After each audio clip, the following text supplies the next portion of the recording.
संतांनी या महाराष्ट्राला जागृत करण्यासाठी खूप मोठे प्रयत्न केलेले. आज समाज व्यवस्थेला जागृत करण्याचं काम त्यांनी केलेलं आहे.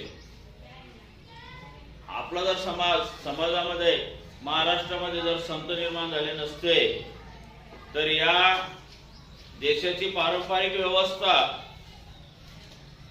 ही तशीच राहिली असती.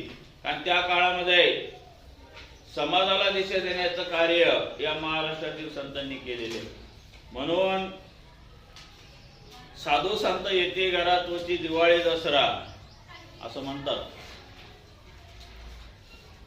ही संत परंपरा कुठून चालत आलेली आहे आणि या संतांनी या समाज व्यवस्थेसाठी काय कार्य केलेले आहे हे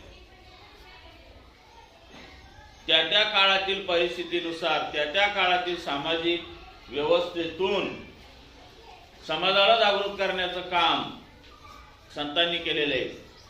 संतांनी या सर्व समाज व्यवस्थेचा अभ्यास केला, काटेकोरपणे अभ्यास केला आणि अभ्यास करून या समाजाला योग्य दिशा, या समाजाला योग्य वळण देण्यासाठी काय करता येईल याचा विचार केला आणि या विचारातून अनेक संतांनी कीर्तन करणे, भजन करणे, अभंग लिहिणे, त्या अभंगातून लोकांना उपदेश करणे असं कार्य त्या काळामधील संतांनी केले.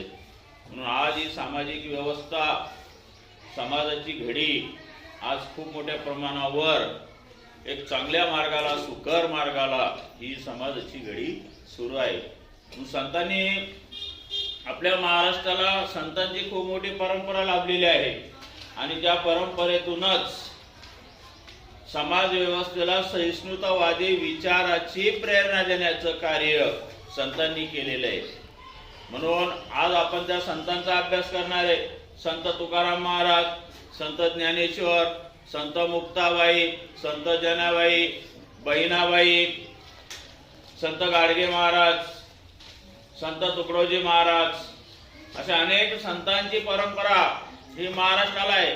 काळानुसार विचाराची पेरणी संतांनी त्या समाजामध्ये करण्याचा प्रयत्न केलेला आहे. काळानुसार समाजाला काय लागतंय हे संतांनी बरोबर ओळखलं आणि त्या मार्गातूनच संतांनी आपल्या समाज व्यवस्थेला सुकर सुकर दिशा देण्याचं काम संतांनी केलंय. आज आपण बघतोय पंढरीचा पांडुरंग संपूर्ण महाराष्ट्रातील